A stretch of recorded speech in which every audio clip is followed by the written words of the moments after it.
আবার সে যুদ্ধ লেগে যায় কিনা আমরা তো চাকরি পাবো এরকম কোনো গ্যারান্টিও আমাকে নেই। না পারতেছি লেখাপড়া করে যে মাঠে জোন দিতে। তোর কোনো চিন্তা নেই কেন? তো আমার দাদা তো মুক্তিযোদ্ধা। চাকরি পাচ্ছে দুটো, একটা আছে মুক্তিযোদ্ধা তো দাদুর কোটায়, একটা তো বাপ মাস্টার। আর তোরা সব রাজাকার। ওই মুক্তিযোদ্ধা ছিল তোর দাদা ছিল, তুই কি করেছিস দেশের জন্য? তোরা দেশ ছাড়, পাকিস্তানে চলে যা। আমাদের ভবিষ্যৎ, আমাদের একটা আন্দোলন করাই লাগবে। সবাই ডাক দে।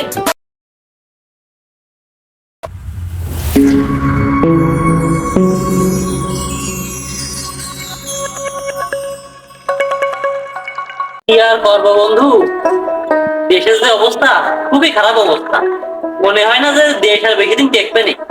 আবার সে যুদ্ধ লেগে যায় কিনা সেই ভয়ে আছি, বুঝলি? হ্যাঁ রে দোস্ত, পড়াশোনা করেও তো কোনো লাভ দেখতেছি না। আর স্কুল কলেজ তো তোর অনির্দিষ্টকালের জন্য বন্ধ করে দিবে। আর কবে কি করবে না তার তো কোনো গ্যারান্টি নেই। আর পড়াশোনা করে এই যে হাজার হাজার লাখ লাখ টাকা খরচ করে আমরা যে পড়াশোনা করতেছি, তা আমরা যে চাকরি পাবো এরকম কোনো গ্যারান্টিও আমাকে নেই। পড়াশোনার কথা আর কি বলবো বন্ধু, পড়াশোনা করে কোনো লাভ নেই, চাকরি নেই। আর চাকরি করতে গেলেও 15 লাখ 20 লাখ টাকা, আমাদের টাকাও নেই, ওই মুক্তিযুদ্ধ কোটাও নেই, মামা খালও নেই। আমাদের বাপ দাদারা চাকরি খায়, তো কৃষিকাজ আমাদের হয়েছে, উপায় নেই। দোস্ত, ছোটবেলায় কথা শুনেছি লেখাপড়া করে যে গাড়ি ঘোড়া করেছে, আর এখন তো দেখতে উল্টো। কি? এই যে গাড়ি ঘোড়া আমরা লেখাপড়া করে গাড়ি চলে করে মরতেছি। ঠিক কথা কইছে রে বন্ধু। যেমন পড়াশোনা করে যেমন এক অবস্থায় আমরা এসে পৌঁছাইছি, এমন এক বয়সে না পারতেছি পড়াশোনা ছাড়তে, না পারতেছি চাকরি করতে, না পারতেছি লেখাপড়া করে যে মাঠে জোন দিতে। কি যে করবো, আমার মাথা কোনো কাজ করতেছে না, বুঝলি? বন্ধু, কি অবস্থা? ওই নাও বড় লোকের ছেলে মেলে। আচ্ছা বন্ধু, আয়।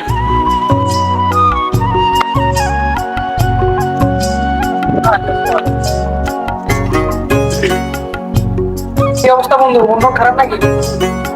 কি আর বলবো, মন খারাপের কথা? তোর তো কোনো চিন্তা নেই, সারাদিন মোটরসাইকেলে পুঙ্গাড়ি ঘুরে বেড়াস, কোনো চিন্তা ভাবনা তোর নেই মনের মধ্যে। এখন আমি একটা জিনিস বুঝি না বন্ধু, তোর কোনো চিন্তা নেই কেন? পড়াশোনা আমরা করতেছি ভালোভাবে, তুই তো তোর পড়াশোনা পারিস হতে পারো, আমি তো জানি। তা তোর চাকরি বাকরির কোনো চিন্তা নেই? বন্ধু, তুই তোমার বাপ সব বিষয় জানিস না বিষয়। কারণ আমি লেখাপড়া নাই করতে পারি, কিন্তু আমার দাদা তো মুক্তিযোদ্ধা, আমার তো মুক্তিযুদ্ধের কোটায় চাকরি হয়ে যাবে। ওরা পড়াশোনা করে কি করবি? তোকে পড়াশোনা করেও মাঠে যেতে হবে, না করলেও মাঠে যেতে হবে। তোকে দ্বারা এসব সম্ভব না। হ্যাঁ, তুই কইছিস ভাই আমার মনের কথা আর কাজের কথা। ওই তোর দাদু ওই মুক্তিযোদ্ধার ছিল বলে তুই চাকরি বাকরি পাবে না। তাই কিছু করা সম্ভব না। আমার দাদা তো মুক্তিযোদ্ধা, বাপের কথা তো বাদ দিন, আমার বাপ তো মাস্টার, এখনো চাকরি তুমি আর একটা পাবা না বাপের কোটা থেকে। এই জন্য তো তোর কোনো চিন্তা নেই। চাকরি পাচ্ছে দুটো, একটা আছে মুক্তিযোদ্ধা তো দাদুর কোটায়, একটা তো বাপ মাস্টার, সেগুলো আর একটা চাকরি। আর আমরা কি করবো? আমরা যে 1-2 রোল হই সারা জীবন, ফার্স্ট ডিভিশন, এ প্লাস বি, কোনো লাভ হয়নি। আর তুই বলিস তো ওই স্কুলে একদম লাস্ট বেঞ্চে, তারপরে তো চাকরি আছে, তাহলে আমরা বেঁচতে লাভ কি? আমি মেডিকা আছে, মেডিকা তোরা পাইছিস কেন? দেশ তো আমার দাদা, আমার দাদা তো মুক্তিযোদ্ধা, আর তোরা সব রাজাকার।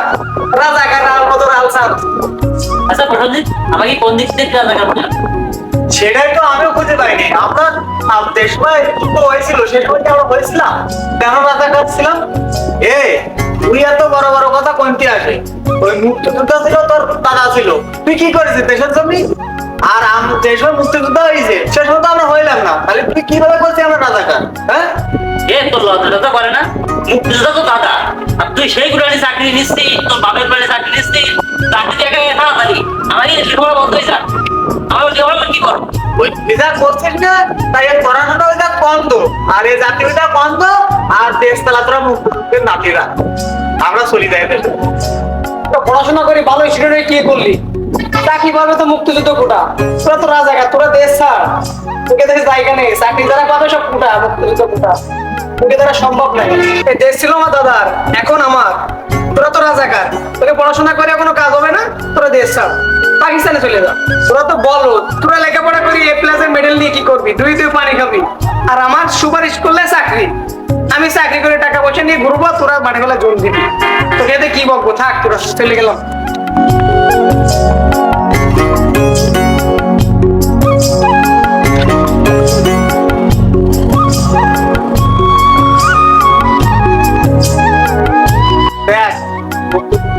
জাতির অবস্থা দেখ, এরা হচ্ছে দেশের ভবিষ্যৎ, আমরা কিছু না।